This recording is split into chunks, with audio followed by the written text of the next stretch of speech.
to Growing Outside the Box. So if you're new here, I'm putting together a bunch of videos on how I'm working on becoming self-sustainable, and hopefully they will be helpful to you. So if you could subscribe, that would be awesome and much appreciated. So today we are going to try to freeze dry a variety of different kinds of apples. Our local orchard has about 40 different varieties, and we were able to get a number of different ones to try. I'm really interested to see what the freeze dryer will do to the flavor. Sometimes freeze drying things intensifies the flavor. So we're going to try a couple of different types. This variety is called a Pear Apple. It's very interesting. The skin is just rough and it's more like a pear. I can tell why they named it that. I'm not sure if I'm really a fan of it. I want to like it, but it's very different. The texture, I think, throws me. When you bite into it, it is sharp and crisp like an apple. Doesn't have any grittiness like a pear might, but it's almost very tannic on the tongue, kind of like makes your tongue burn a little. Very, very sharp. So if someone liked sour, they definitely would like this apple. Similar sour flavor is the Zestar apple. This is similar to like a Granny Smith. So we're going to give that a try.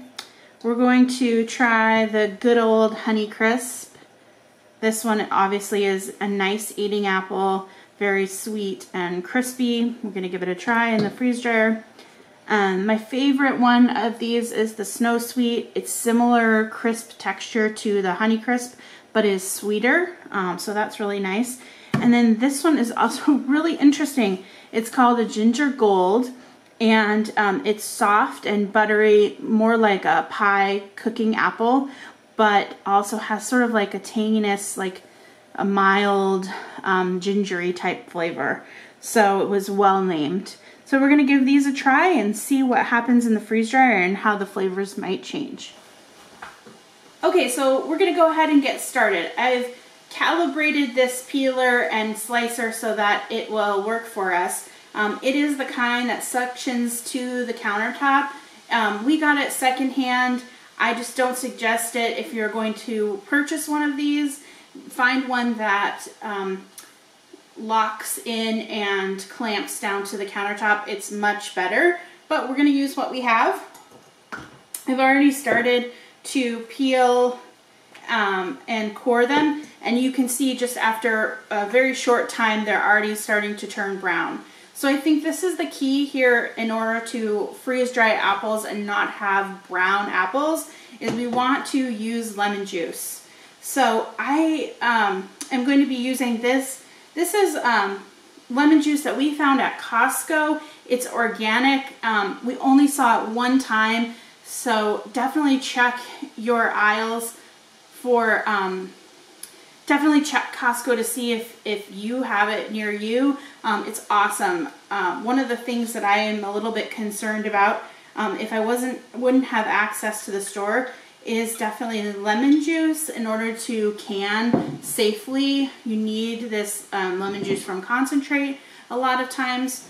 I've recently learned that citric acid is grown on mold, so we're avoiding that. But today I'm going to use a 1/4 cup of lemon juice from concentrate into this big bowl so that all of the apple slices are coated with lemon juice. This works to keep them from browning.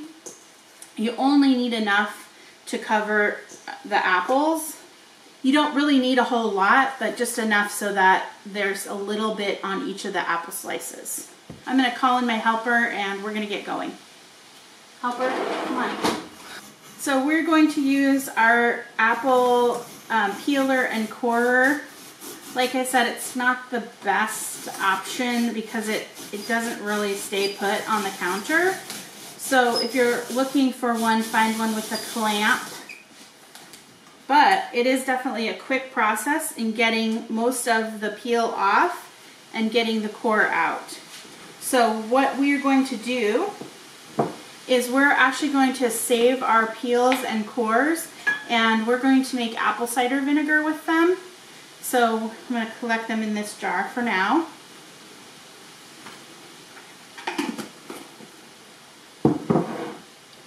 So as you can see, the peeler didn't do the greatest job getting all of the apple peel off, but I'm actually not worried about it.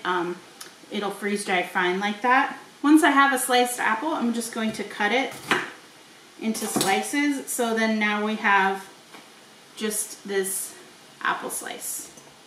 Okay, and put it in the bowl and make sure that it's covered with lemon juice. So one of my questions that I have about freeze drying these apple slices with lemon juice is, are they gonna taste like lemon juice? So that's one of the things that I'll be able to tell you once we get them out of the freeze dryer.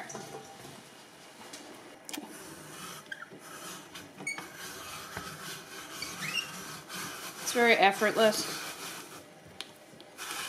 It definitely works really nicely to slice and core.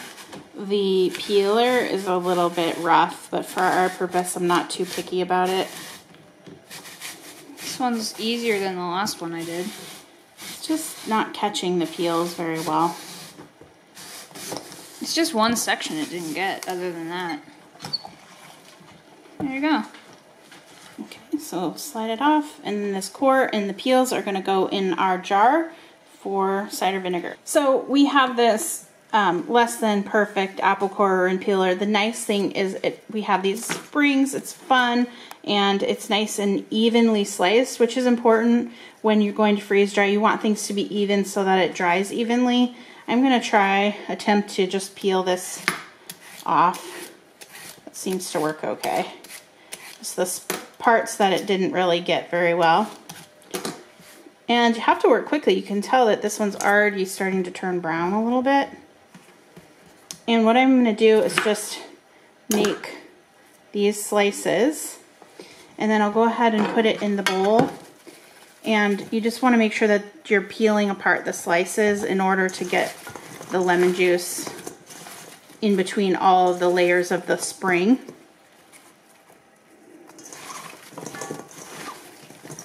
And just making sure there's lemon juice on everything. I would say that you need a cup, like a tablespoon of lemon juice per like every 2 apples. So in a little bit, I might add a little bit more lemon juice to this. But right now I can tell that it is covering all of the outsides. Okay, our plan B when our apple peeler and corer isn't working quite properly is to just very thinly slice the top and the bottom off the apple. That way you have an apple that's standing upright without wobbling. Just quickly peel around the apple.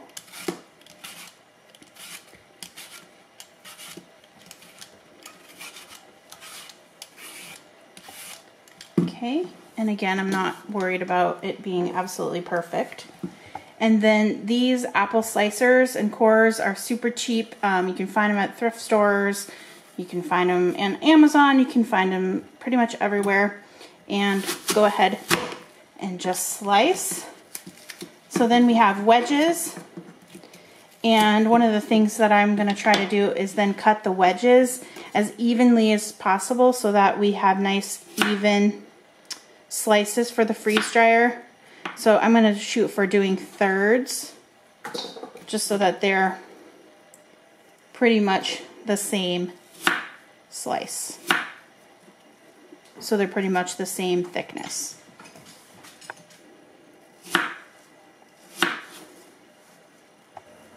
Alright, so I ended up using about 1.5 cups of lemon juice to cover.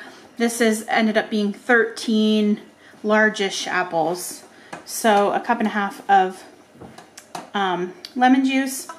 So you can see some of the ones that are like the pear variety of apples, they turned brown like absolutely immediately before I could even get lemon juice on. So I'm gonna take a couple out, and there were a few too that were in the bowl that were my testers before I could get lemon juice in there, that turned a little brown. The brown color doesn't hurt anything, so I'm just going to create one tray of my freeze dryer is going to have apple cinnamon slices. So I'm going to just put a little cinnamon on some of the ones that are just a little more brown. And just stir them up, and we'll just have one tray that's a cinnamon flavor.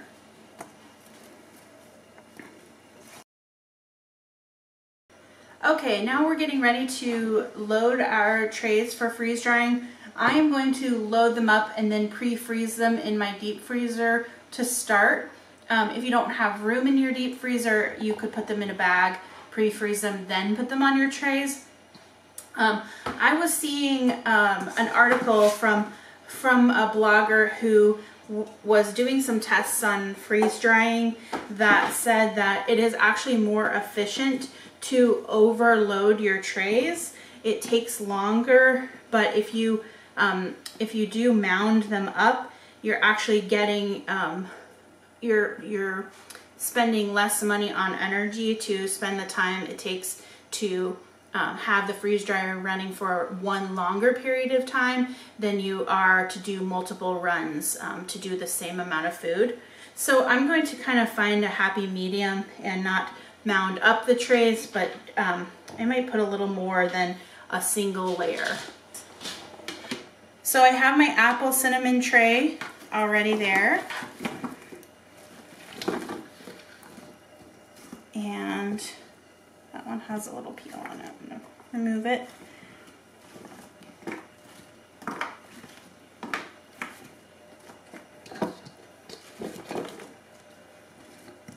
So I'm just going to kind of make it not too heavy, not a big mound. But I'm also going to put a little bit more than, so the manual says that you should really stick to the lip of the tray and not put any contents any higher than that. But I'm going to actually go ahead and see what happens if I just put a little more than recommended by Harvest Right. If I can find that article, I will link it in the description because I thought it was really interesting, and he did a very detailed account of keeping track of his amounts and times and everything. Okay, so I'm going to pop these now into the deep freeze and get them ready for the freeze drying. All right, so we have our machine pre-cooled.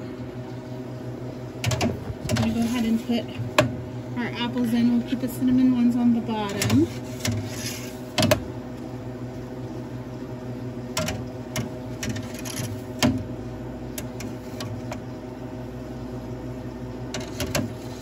Okay, we're going to make sure our valve is closed and the door is closed all the way, and we're ready to go.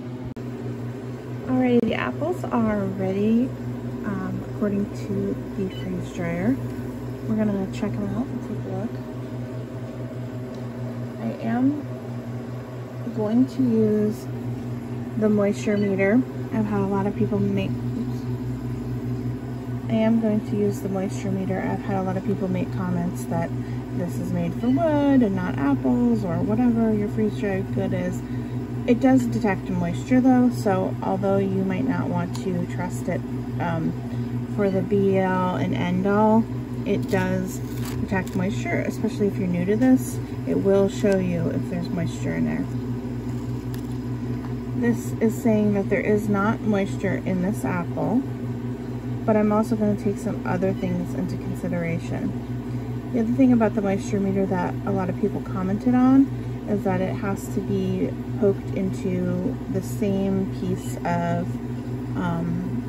food because it creates a circuit with both of the pins. So if it's too small for the moisture meter, it isn't going to work for you.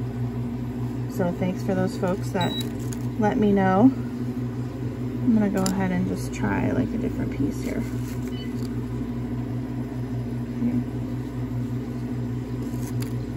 So far two say they're done, but I'm gonna look at them. They sound kind of styrofoamy. They break like styrofoam. I did already give this an extra hour of dry time, and I just have the feeling that they're not quite there. I'm gonna go ahead and give it a little bit more time.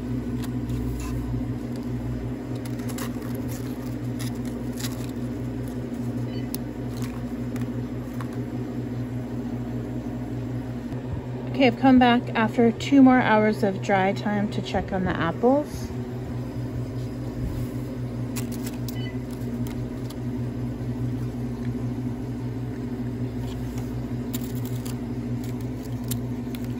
I think I'm gonna call it done. All right, we're back after about 30 hours with our freeze-dried apples. We had a little bit of an issue. We had recently moved our freeze dryer from the upstairs of our house to the basement because we needed it to be further away from our living space because it was really loud.